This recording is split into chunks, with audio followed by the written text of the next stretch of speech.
Hello बच्चों, आज हम क्लास सेवेंथ का पॉलिटिकल साइंस यानी सिविक्स करेंगे और आज का हमारा टॉपिक है अ शर्ट इन द मार्केट।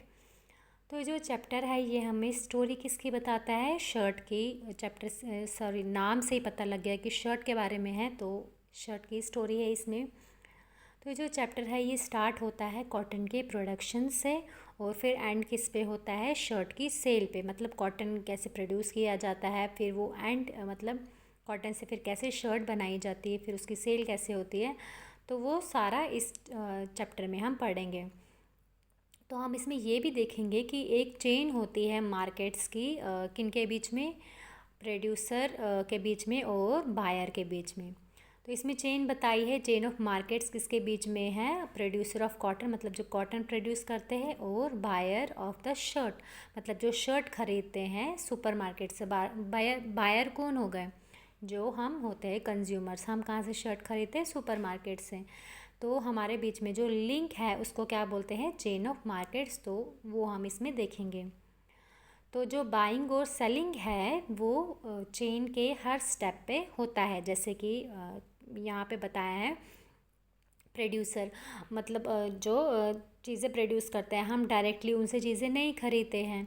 उनसे चीज़ें कौन खरीदते हैं, होल सेल वाले। तो यहाँ पे हो गया बाइंग और सेलिंग। फिर होल सेल वालों से सामान कौन खरीदता है, रिटेलर खरीदता है। तो यहाँ पे भी बाइंग और सेलिंग हो गया। फिर रिटेलर से सामान कौन खरीदता है, हम कंज्यूमर्स, कस्टमर्स।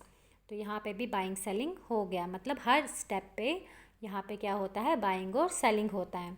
फिर इसमें ये भी बताया है कि ये जो बाइंग सेलिंग का प्रोसेस होता है इसमें, या चेन ऑफ मार्केट्स में जो बाइंग सेलिंग प्रोसेस होता है, क्या इससे सबको इक्वली बेनिफिट होता है या नहीं होता है, या कुछ लोगों को ज़्यादा बेनिफिट होता है बाकियों से। तो हम पढ़ेंगे। तो इसमें हम केस स्टडी पढ़ेंगे आंध्र प्रदेश की। तो यहाँ पे स्टोरी बताई है कॉटन फार्मर की, करनूल की स्टोरी है ये। यहाँ पे कौन है फार्मर, स्वप्ना। वो एक स्मॉल फार्मर है करनूल, और करनूल किधर पे पड़ता है, आंध्र प्रदेश में।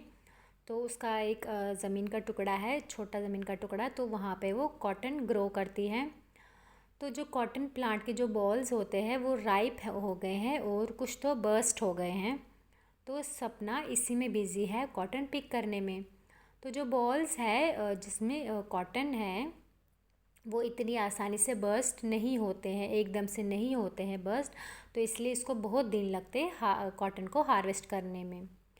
तो बोलते हैं जब कॉटन कलेक्ट किया जाता है, तो जो स्वप्ना है जब उसने कॉटन एक बारी कलेक्ट कर लिया, तो करनूल कॉटन मार्केट में बेचने के बजाय वो कहाँ पे, वो और उसका हस्बैंड कहाँ पे जाते हैं, अपना वो कॉटन लेके लोकल ट्रेडर के पास लेके जाते हैं। क्यों लेके जाते हैं, क्योंकि क्रॉपिंग सीज़न के शुरुआत में ही जो सपना थी उसने ट्रेडर से 2500 रुपीज़ बोरो किए थे, उधार लिए थे। और उस जो ट्रेडर था उसने उन पैसों पे हाई इंटरेस्ट रेट लगाया था। और सपना ने क्यों उससे पैसे लिए थे, बोरो क्यों किए थे, क्योंकि उसको सीड्स खरीदने थे, फर्टिलाइज़र्स खरीदने थे और पेस्टिसाइड्स खरीदने थे कॉटन की कल्टीवेशन के लिए। तो उस टाइम पे जो वो ट्रेडर था, वो लोकल ट्रेडर था, उसने स्वप्ना को एक तो हाई इंटरेस्ट पे पैसे उधार दिए, और दूसरा एक और कंडीशन उसने रखी, उसने उसको प्रॉमिस करवाया कि जितना भी कॉटन निकलेगा वो कॉटन सारा उसी ट्रेडर को बेचना पड़ेगा। सपना से उसने प्रॉमिस करवाया। तो जो कॉटन का कल्टीवेशन है उसमें बहुत ज़्यादा इनपुट लगता है, जैसे कि फर्टिलाइज़र्स हो गए, पेस्टिसाइड्स हो गए, और जो फार्मर्स होते हैं उनको भी बहुत खर्चा करना पड़ता है इन सब चीज़ों पे। तो ज़्यादातर क्या होता है, जो छोटे फार्मर्स होते हैं उनको पैसे उधार लेने पड़ते हैं, बोरो करने पड़ते हैं, ताकि वो इन खर्चों को चला सकें। तो जब इन्होंने कॉटन यहाँ पे लाया इस ट्रेडर के पास में, सपना और उसके हस्बैंड ने, तो वहाँ पे बैक यार्ड, सॉरी यार्ड में क्या हो रहा था, तो जो ट्रेडर के जो दो आदमी थे जो काम करते थे उसके वहाँ पे, उन्होंने उस कॉटन बैग का वज़न किया। तो पर क्वांटल कितना बनता था, 1500 रुपीज़। तो जो कॉटन उन्होंने उसको मतलब उन्होंने उसका वेट किया, तो उसमें लगभग कितना बनता था उनका, 6000 रुपये बन गया। तो ट्रेडर जो था उसने डिडक्ट किया 3000 रुपीज़, ताकि लोन रीपेमेंट लोन लिया था उसने स्वप्ना ने, तो वो भी वापस देना था, तो उसके 3,000 काट दिए और इंटरेस्ट भी साथ में काट दिया और फिर बाकी सपना को 3,000 रुपये दे दिया। तो सपना बोलती है खाली 3,000। तो ट्रेडर बोलता है कि जो कॉटन है वो सस्ता बिक रहा है और मार्केट में भी बहुत सारा कॉटन है। तो सपना बोलते हैं कि मैंने तो इस कॉटन को ग्रो करने के लिए इतनी मेहनत की, लगभग 4 महीने तक इसमें बहुत सारी मेहनत की है। तो आप खुद भी देख सकते हो कि कॉटन कितना फ़ाइन है और क्लीन है, कितना साफ़ है। तो मुझे तो लगा था मुझे इसमें बहुत ज़्यादा दाम मिलेंगे। तो यहाँ पे एक आपकी बुक में एक डायग्राम भी दी है कॉटन की, मतलब कॉटन प्रोडक्शन की डायग्राम दी है कि कॉटन प्रोड्यूस जब होता है तो फिर इसमें क्या क्या प्रोसेस लगते हैं। जैसे ट्रेडर क्या करता है, कॉटन को बेच देता है कुरनूल कॉटन मार्केट में। फिर वहाँ से जो गिनिंग मिल वाले होते हैं वो कॉटन को ख़रीदते हैं। फिर जो गिनिंग मिल वाले होते हैं वो उसमें से कॉटन में से सीड्स निकाल देते हैं और कॉटन को बेल्स में बना देती हैं।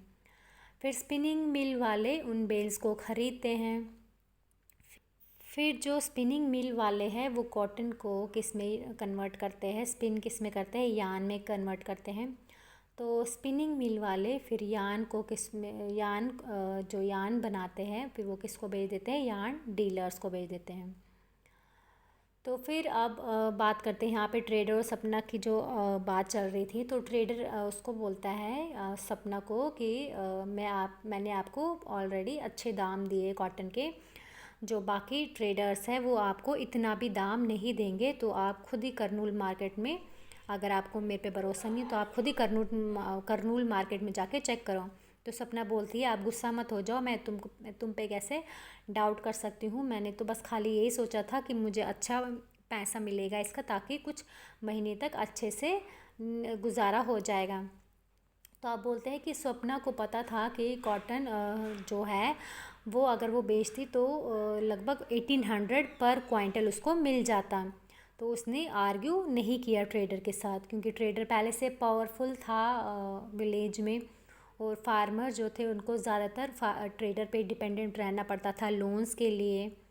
लोन किस लिए लेते थे, वो कल्टीवेशन के लिए ही लेते थे, और बाकी और जो एमरजेंसीज होती थी, जैसे कि कभी कोई बीमार हो गया या बच्चों की स्कूल फ़ीस हो गई, तो इसके लिए भी उनको लोन लेना पड़ता था ट्रेडर से। तो इसलिए सपना ने ज़्यादा बहस नहीं की उससे। तो और कभी कभार साल में ऐसा टाइम भी होता है जब कोई काम नहीं होता है और फार्मर्स के लिए कोई इनकम भी नहीं होती है, तो उस टाइम पे ज़िंदा रहने के लिए उनको पैसे बोरो करने पड़ते हैं।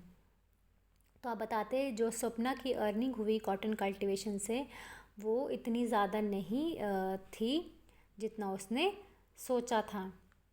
तो इतनी ज़्यादा अर्निंग नहीं थी, लेकिन अगर वो वेज लेबर, मतलब अगर दिहाड़ी पे काम करती तो उतना उसको, अगर दिहाड़ी पे काम लेबरर के तौर पे अगर काम करती, उससे उसके कंपैरिजन में उसको कॉटन कल्टीवेशन में ज़्यादा पैसे मिले। तो आज के लिए इतना ही, इसके आगे हम कल कंटिन्यू करेंगे। Thank you.